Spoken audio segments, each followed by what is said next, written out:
Hello, welcome to Ticket to Qatar. I'm Tracy Holmes in Doha. We're getting towards the end of what has been a 12-year odyssey for Qatar. Today on the show we look at the legacy, what's changed in the order of world football, and of course the legacy for this nation once the crowds and the excitement has dissipated. First though, the news. Qatari authorities say they are investigating the death of a migrant worker who was making repairs at the resort where Saudi Arabia's team was staying. A statement says if safety protocols were not followed, the company will face legal action and severe financial penalties, with compensation to the family through the Workers' Support and Insurance Fund. The man who designed the cooling technology for the World Cup stadia, dubbed Dr. Cool, says the same technology could be used to design an air-conditioned marathon course, boosting Qatar's chances of hosting a future Olympic Games. One of the stars of the FIFA World Cup, Kylian Mbappe, has the support of his French Federation in refusing to do press conferences after his multiple Man of the Match awards. That's because the award is sponsored by a beer company, and he has written into his contract his refusal to endorse fast food, alcohol and sports betting agencies. The Socceroos arrived home greeted by family and fans after a best-ever performance at the World Cup, with 2 wins in a group stage, a tribute to the players and coach Graham Arnold, who is taking a break before deciding his future.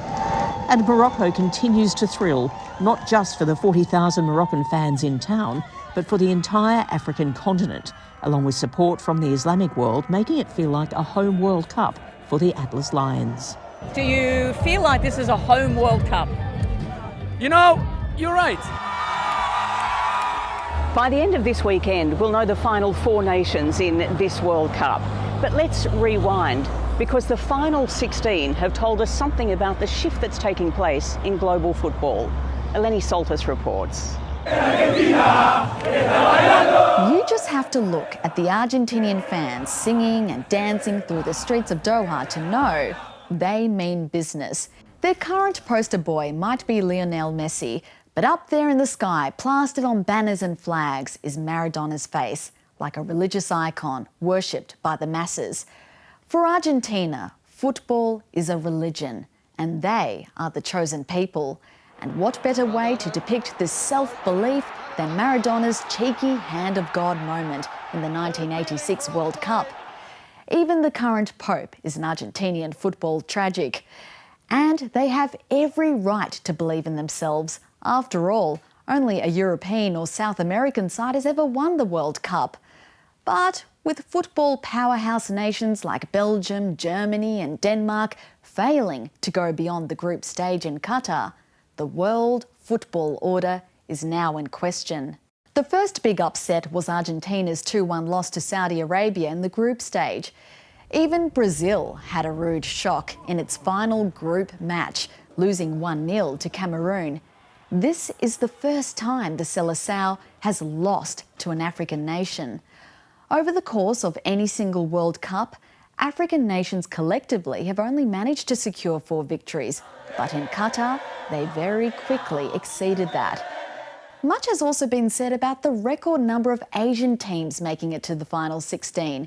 They were Australia, South Korea and Japan. But here's the thing. A single tournament alone doesn't change the world football order. Behind the global stage, it takes years to wake the sleeping giant that is Africa and Asia. So let's just focus on one country that's leading the way: Japan. It's certainly leading the way in Qatar when it comes to its fans. For those who have lived in Japan, these after-match clean-up sessions should come as no surprise. Students there have to clean their own schools once lessons are over, including the toilets. But how did the Samurai Blue win over these squeaky clean fans? 勝負だ、来い! よし! どうだ! For decades, baseball has been Japan's national sport. Japan's football culture has been years in the making. In 1992, Japan hosted the 10th Asian Cup, and for the first time, it won. The timing couldn't have been better. The following year, the J-League kicked off and fans quickly jumped on board. The competition is now considered one of the most successful leagues in Asia, and many Australian football players have built their careers there, including current Socceroo Mitch Duke. He's in the second division. The J-League also has the oldest footballer in the world, Yokohama FC striker Kazuyoshi Miura. He's 55 years old. It's really important to mention this guy because he was the star player when the Samurai Blue first won the Asian Cup in 1992. He represents the growth of football in his country. But there is something else uniquely Japanese that has also contributed to the country's football culture.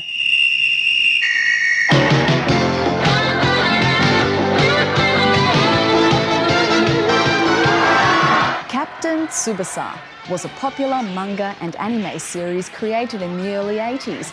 It tells the story of Tsubasa Ozora, a football prodigy from Japan who became a global star in the game. And arguably, it helped create the big stars. Alessandro Del Piero, Fernando Torres and Lionel Messi all say they grew up watching the show. Even Zinedine Zidane in France. And in the perfect example of life imitating art, in this episode, Japan defeats Germany.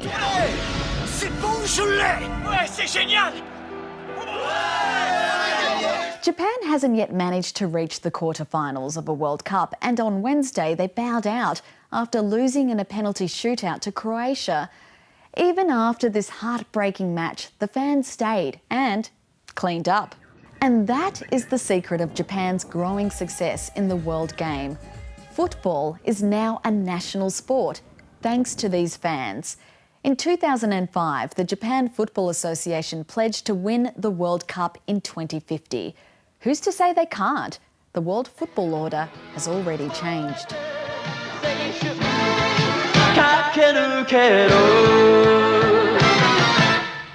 Every major event carries questions over what its legacy will be. Here in Qatar, the legacy program is called Generation Amazing. This week it was declared a charity, ensuring it is ongoing beyond the final whistle. Its executive director is Nasser Al-Khouri.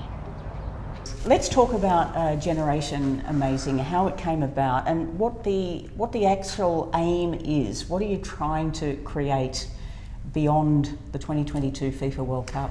Yeah, so Generation Amazing was established at the very early stages of the bid when Qatar initiated the bid for the World Cup, for the FIFA World Cup Qatar 2022. And the idea behind Generation Amazing is that at that time, FIFA required a CSR kind of component with any bidding nation to look at sports and development. So we created Generation Amazing. So we've basically created a program which looked at building life skills and building resilience in youth, especially marginalized populations. Looking at we started in Jordan, Syria at that time during the Arab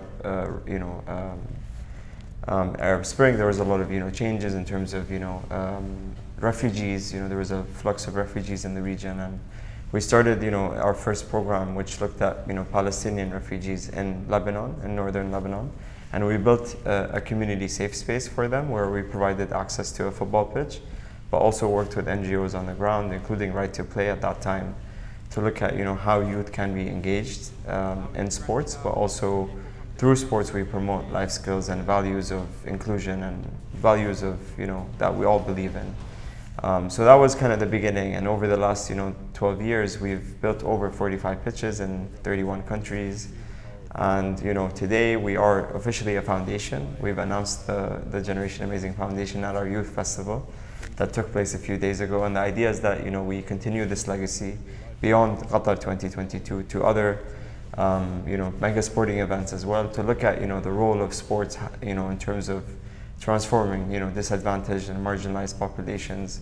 When you talk about refugees, and especially we've been to many refugee camps, and there is nothing for them to be able to do.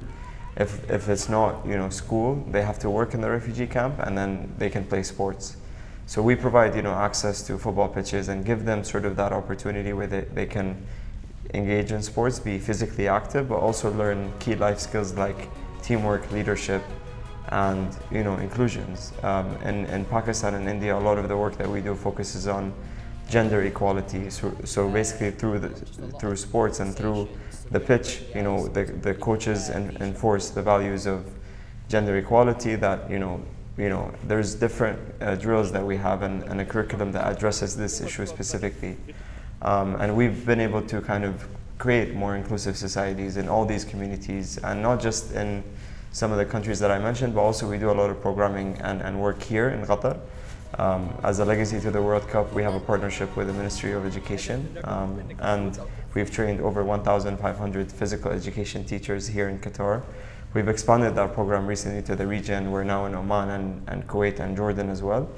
But basically, we've created a curriculum that looks at, you know, promoting, you know, social cohesion and inclusion in communities and through sports. And there's a lot of things that, you know, yes, it's about, you know, playing football and having fun, but at the same time, there's that, you know, next step that we take, you know, where we address social issues through the sports as well. Joining me now to talk about the legacy of the football is Sam Lewis. Sam, let's start with the Socceroos. What have we learnt about them during this World Cup and their future? I think the biggest takeaway for the Socceroos from this tournament is that finally the future is looking really bright. This is a Socceroos team that has been through a lot over the course of the last 4 years in the build-up to this tournament, and one of the biggest issues that head coach Graham Arnold tried to address was the lack of depth in the Socceroos squad. So what he did was dive into the youth pathways, and particularly the under-23s and the Olympic team, 9 of whom ended up being part of this 26-person squad in Qatar. We've seen a number of them absolutely stand out from the pack, including Harry Souttar, Kai Rolls, Keanu Bacchus, a number of really bright faces who are going to be part of the Socceroos going forward. So it's a really exciting prospect. And what about Coach Graham Arnold? Does he have any role for the future, do you think? Will he be part of that core group as it moves forward? Well, Football Australia CEO James Johnson said earlier this week that they are going to be talking to Graham Arnold about potentially staying on. They need to do a review, of course, as they always do after tournaments like this, but the feeling is that Graham Arnold is wanting to probably hang around. This has been a really significant milestone for him as a head coach and also as part of the Socceroos family. He was never able to reach this point as a player, and now he's sort of firmly part of the Socceroos fold. He's bringing through this new generation of players as well, and I think he's formed quite an attachment to them. So it would be really great to see him given another chance, and particularly take them through to hopefully another Asian Cup win in just 2 years' time. All right, let's talk about wider frame. Africa and Asia. What have we learned? What is the legacy for these two regions? The legacy for these two regions is that this is a sport that is booming. It's been a long sort of simmering build-up over the past decade, particularly for Asian teams, and we're starting to see the fruits of all of that effort. We saw not just Australia, but South Korea and Japan make the round of 16 in this tournament for the first time ever. 3 nations from the AFC getting to that stage. And similar to Africa, a number of those nations caused some massive upsets over European teams. So I think the big takeaway from this tournament is that these are continents that have always been interested in football. They've always had football cultures. They've always had an ambition to be big on the football stage. And now that they are investing, now that they have structures and pathways and programs in place, with the platform that this World Cup has given these nations, it's only up from here. Sam Lewis, great to have your company on the ticket to Qatar. That's all for this week. See you next time.